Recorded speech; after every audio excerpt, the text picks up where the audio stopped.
Oklahoma Gardening is a production of the Oklahoma Cooperative Extension Service as part of the land grant mission of the Division of Agricultural Sciences and Natural Resources at Oklahoma State University, dedicated to improving the quality of life of the citizens of Oklahoma through research-based information. Southwood Landscape and Garden Center, Tulsa's source for great gardens, southwoodgardencenter.com, and the Oklahoma Department of Agriculture, Food, and Forestry, helping to keep Oklahoma green and growing.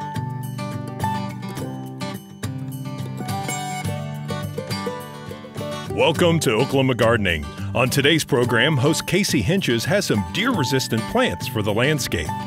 Extension Turfgrass Specialist Dennis Martin has everything you need to provide a good home for nesting bluebirds. And Associate Extension Specialist Andrine Shufran has all the blood-sucking details on ticks and mosquitoes.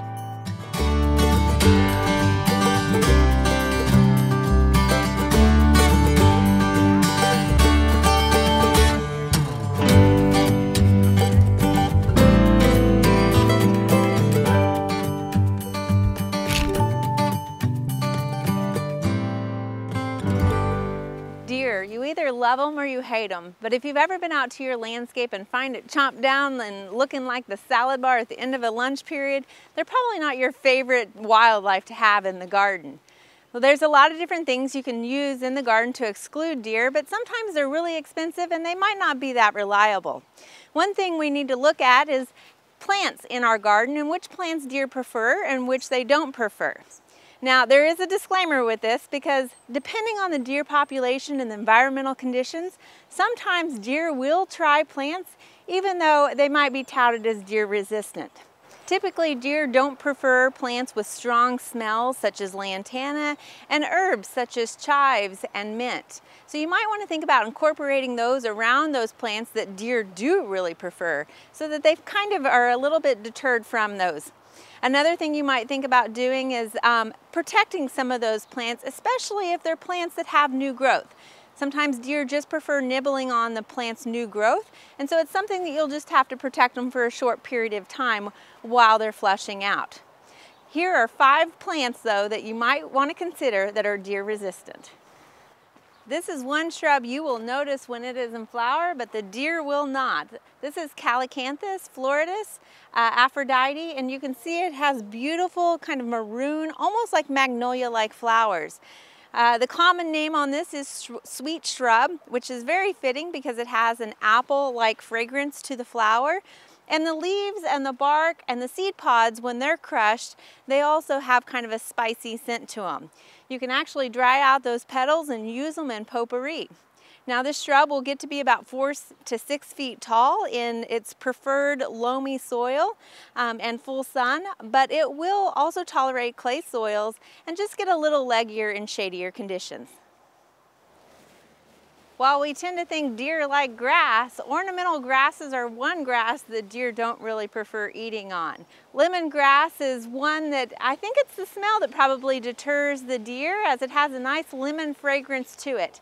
Now, it is an annual in most of Oklahoma, only being hardy to zone 8, so you'll need to replant it each year, but it will get to a good sized clump by the end of the season. And I guarantee it'll be one that you'll be pulling the leaves off of, not the deer.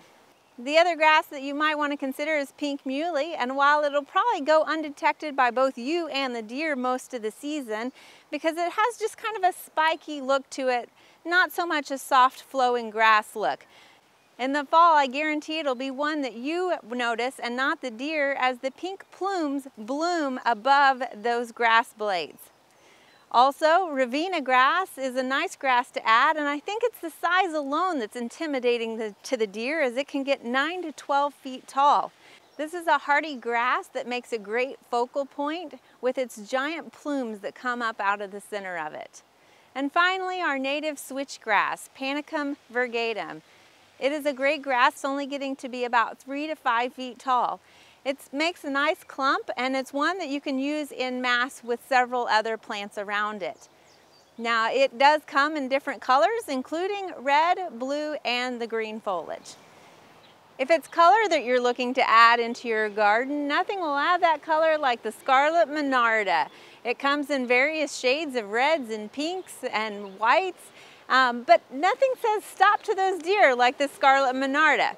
Yet it's a green light to other wildlife such as hummingbirds and butterflies and bees.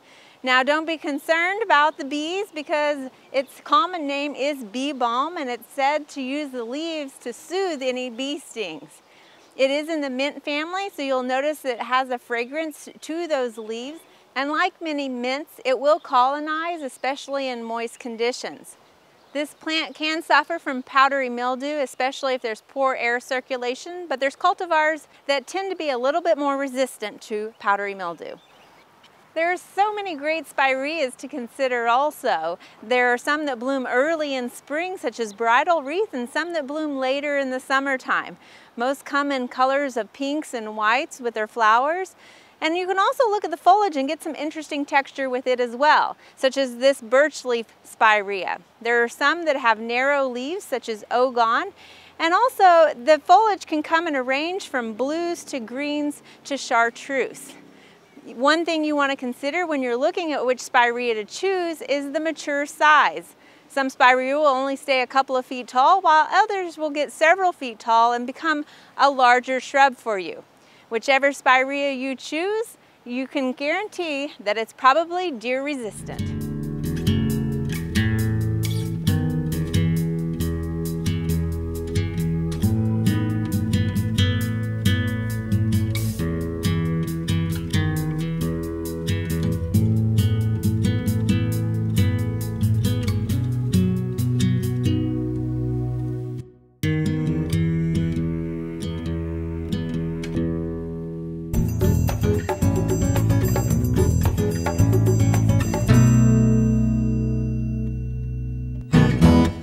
The eastern bluebird is a very common and enjoyable native songbird throughout most of Oklahoma.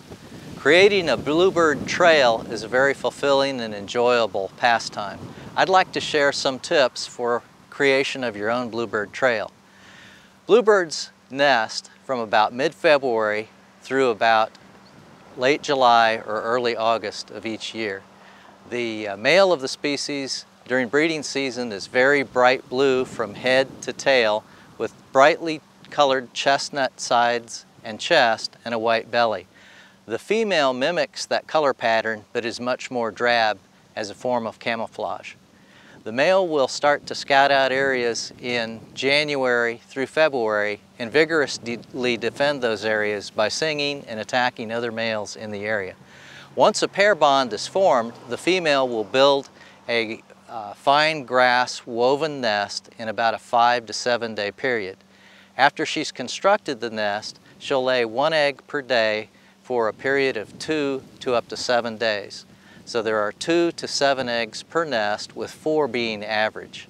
The time of incubation can range from about 11 to 17 days to the time of hatching. Sometimes there's a day in between the hatching of each of the eggs, and then sometimes they're synchronized such that you'll have 4 eggs hatch in a single day. After the eggs are hatched, both the male and female participate in feeding the young clutch, and they'll feed them for anywhere from 17 to 21 days, after which they'll fledge from the box. Both parents then participate in feeding the young for several weeks after they leave the box. Here we have a standardized eastern bluebird box for north central Oklahoma, and you see an 1.5 inch diameter hole in the box.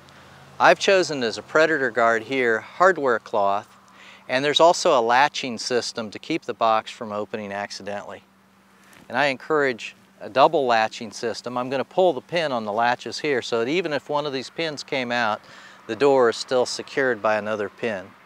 So we pull this second pin, and remember, you have to account for your wire predator guard if you're going to use one. You want to be able to easily check the box, mount it at a height that's convenient for you or your children to check, so that you can check it on the order of every 3 to 4 days. Now, once we know that a box is being used, we want to approach it very carefully. The females lay the eggs in the morning, so we never want to flush them off the nest when they might be egg laying. So when you suspect that egg laying is going to be occurring, you want to visit in the afternoons. Also, we don't want to visit too late in the afternoon or evening, because if you flush the bird right before darkness, it might not return that night and the eggs would possibly get too cold and die. So those are some tips regarding when you should check the box. When approaching the box, when you suspect egg laying or the female to be in or near, you want to make some noise to let them know that you're in the area so you don't accidentally open the box and absolutely startle them. When you mount your boxes on a bluebird trail, and a trail consists of 2 or more boxes, make sure that you have at least 100 yards between each of the nest boxes. That way you'll reduce the chance of males fighting over the same territory. You'll again want to check the boxes on the order of every 3 to 4 days. After a clutch has fledged from the nest, you'll want to remove the nest and clean it completely out. You may notice a lot of bird mites in there. That's okay, because removal of the old nest helps to decrease the time for which those mites are in there. I also like a few flowers of organic sulfur placed in the box as a mite deterrent, and I use that upon the cleaning of every box. So with these tips, you can help make this wonderful Oklahoma cavity nester a nice home and encourage it to bring some beauty and peace of mind to your area. Let's next talk about construction of bluebird boxes. The basic cavity floor pan needs to be approximately 4 by 4 inches or greater in size, with a depth of cavity of 8 up to 11 inches. The birds aren't particularly choosy within those specifications. In terms of materials, you're going to be putting some effort into construction of the box, so we like to choose a material that's going to be around for several years. The least expensive materials are those that unfortunately will break down the most quickly. I do want to specify though that we stay away from pressure treated lumber, which can fight the effect of bacteria and fungi but might in fact be toxic to the birds. Here we see an example of pressure treated pine. We want to avoid using this material at all costs. However, these are standard 6-foot planks, dog-eared planks that are used for privacy fences. They actually come in at $2 or under per plank. So these would require several years of weathering before they would be safe for the birds to use. What I prefer to use is western red cedar, and it's still affordable, and the most widely affordable are those western red cedar planks that are used in privacy fence construction. So these actually have a measurement of about 3/4 of an inch thick by 5.5 inches wide, but their specifications say 1 inch by 6 inches. But you're going to lose a 1/2 inch in width of board and also a 1/4 inch in the thickness of the board. And these come in either a 5-foot or a 6-foot length. And the Noble Foundation actually has plan specifications for Bluebird Box Construction where you can get 1 box per 5 or 6-foot plank. Now this plank here is also of western red cedar, and what you see is a brand new western red cedar plank versus a plank that's 1 year of age. So they do start to weather with time. I want to show you an example of a eastern red cedar box, and this particular box is about 22 years old and it's ready to be repaired at this point. The good thing about standardizing your boxes, I will say, is that you'll be able to come in and part in those parts that degrade or wear out over time. So that's the good thing about choosing a style of box and sticking with it over time. Another construction material is the eastern red cedar. So this box is a purchased box available at many of the large box stores, and these can usually be purchased for under $10. And this is eastern red cedar or aromatic cedar as opposed to western red cedar. So either one of these construction materials is suitable. You can even use standard pine wood as long as it's not pressure treated. And actually I've been able to get 10 years out of regular non-treated pine if it's not in a particularly wet environment. You'll pick up a few more years of useful life if you'll do a whitewashing with a latex paint. You can even dilute it at 50% with water. but I discourage the use of roofing compounds or elastomeric compounds. I've actually had a bad experience where I sealed the box so tightly that it couldn't breathe and the box actually rotted, even though I thought I was doing a good job. The opening of the box is extremely important with eastern bluebirds. What we're striving to get is an 1.5 inch opening. That's going to keep the introduced starling from being able to get into the box and use it. Starlings and house sparrows also known as English sparrows, are the biggest threats to the cavity nesting eastern bluebird.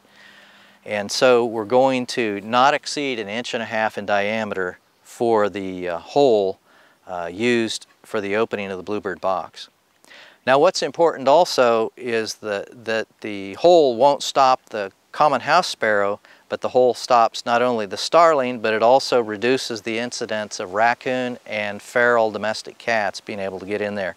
But if you'd really like to put an extra whammy to keep the predators from being able to get in there, we use a predator guard where the hole's cut to the same size as in the box.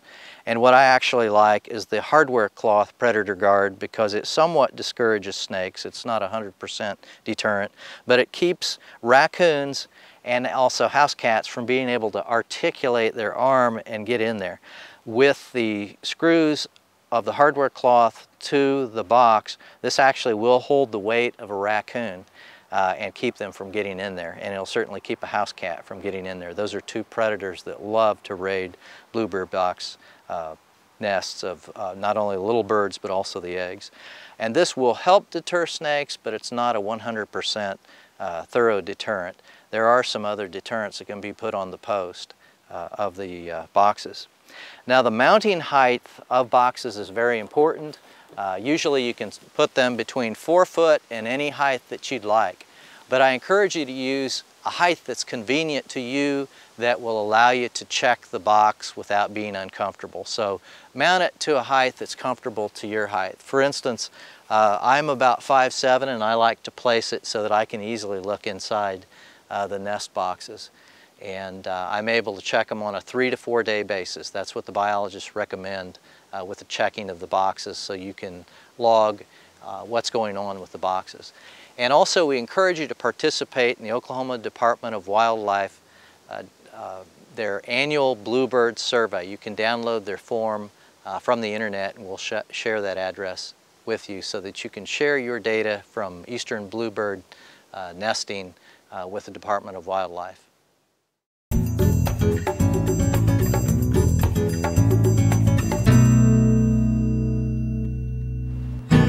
We're here at the Insect Adventure, which is a zoo unlike any other. It's actually a collection of insects, and joining us is Dr. Shufran.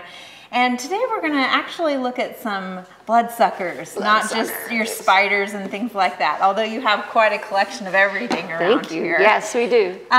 So let's talk about ticks and mosquitoes, because ticks specifically are pretty bad this year. And usually bad every year. Yeah, Oklahoma is a tick mecca. Yeah, and I know a lot of times we get afraid of, you know, spiders and things like that. We tend to focus on those a little bit more, but really it's the ticks and the mosquitoes we need to be more concerned with. Definitely. Spiders, scorpions aren't going to carry diseases that will cripple you for your life, and they're not going to kill you.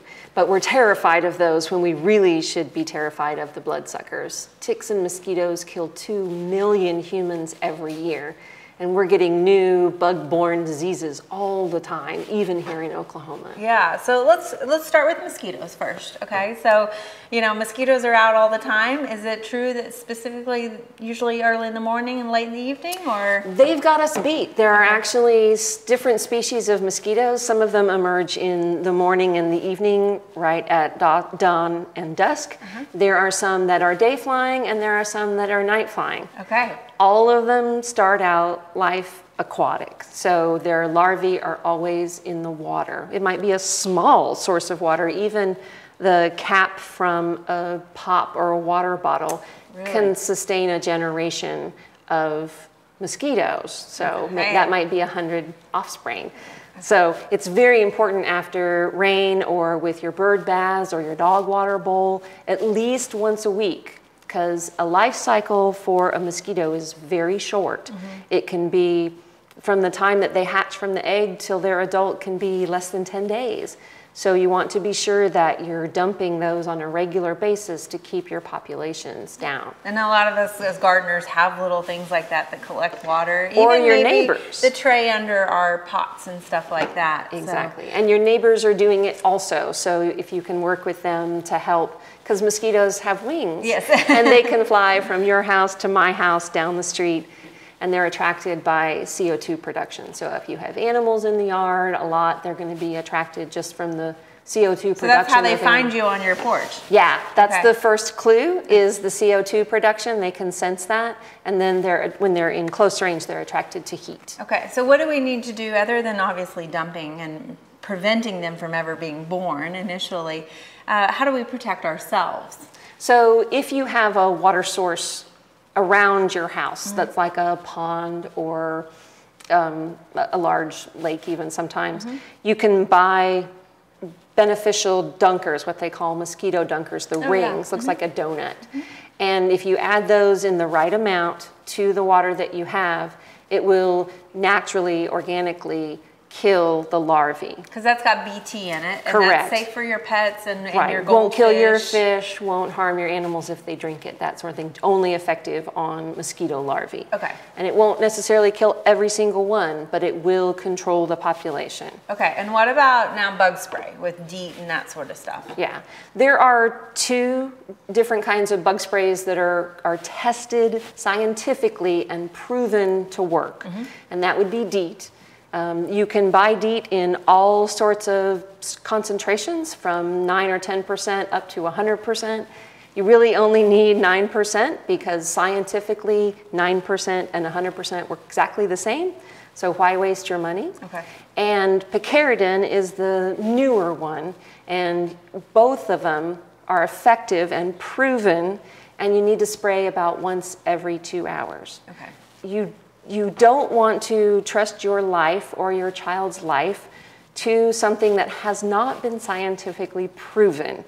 Citronella oil, herbal remedies, some people even use perfumes or lotions that they think work.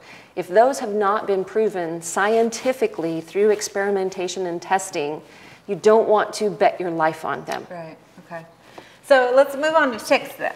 So we've got ticks and they're kind of, Yeah. So where are ticks? I mean, you find them up on your body and they say they're not in trees though. No, they don't fall from trees. Okay. Okay, so here's my imitation of a tick. When ticks are born, they're at ground level, right near the stalk of some kind of plant, whether that be grass or a shrub. And the babies emerge, the larvae emerge, and they're at one single clutch will be 5,000 larvae at a time. So there's a lot of them. And they hatch out and they race up whatever it is, and they stand there and they do this. Wave? Yeah, because the ends of their feet have heat sensors.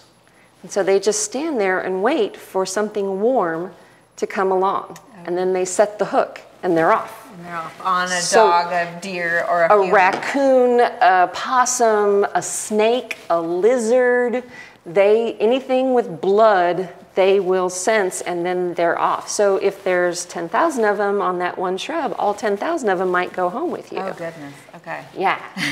So it's in tall grass, it's in short grass even, if you're walking through grass around your house, especially in the summer and early spring, it's important to mow. Yeah. Because keeping that grass down really prevents them from just overwhelming your backyard and your animals and your children. So we don't want to discourage people from going out hiking. How can we protect ourselves? Right, prevention and protection. So you want to be sure that you are wearing bug spray and that you reapply it at least every 2 hours to maintain. So that helps with ticks too? Definitely. Ticks, mosquitoes, fleas, anything that might be outside that might be irritating to you insect-wise. And then if you look at what you're wearing, you can also protect yourself by taking your pants legs and tucking them into your socks so that the ticks actually come up on the outside of your pants and you can observe them and remove them. If you're in a group of people, you can always check each other.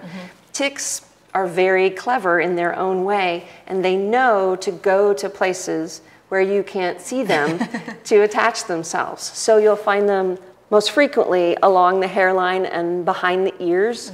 In this area, you'll find them in armpits or along your back and along your waistline or in your pants, where they can have a space to kind of push in. They have to insert their mouth parts, and then they secrete a cement that they hold on. So when you pull off a tick, you don't want to burn it. You don't want to use Vaseline or anything. You just want to grab as close to the skin as you can and very steadily and gently pull so that it can release its mouth parts and not leave parts in you. And then of course you treat with an antibiotic and a Band-Aid, because if you got bit by a tick, you deserve a Band-Aid. Take that tick, if you can crush it a little bit to be sure that it's dead and not going to move around, and then fold it into a piece of tape, nice and tight, and hang that piece of tape on your calendar if it was attached to your body. If the tick is wandering... Why are you wanting to save the tick? If you do come down with any kind of symptoms, fever, rash, sometimes markings that look like a bullseye, all sorts of different flu symptoms, within a 2 to 3 week period after being bitten by a tick, having it actually attached, not just wandering around, you want to be able to take that tick that you had on your body with you to the doctor. Since each different species of tick carries a different set of diseases, rather than having to pay the doctor to test every tick-borne disease, you can show him the tick that you had, and he can match your symptoms and test for just the diseases that that species carry. Oh, well, that's great advice. And you know, we want to get outside. We still want to be outside and enjoy our summer, but protection and prevention is the key. Yeah, and it's all year round. There are lots of great horticultural events this time of year. Be sure and consider these activities when you're making your plans for the weeks ahead.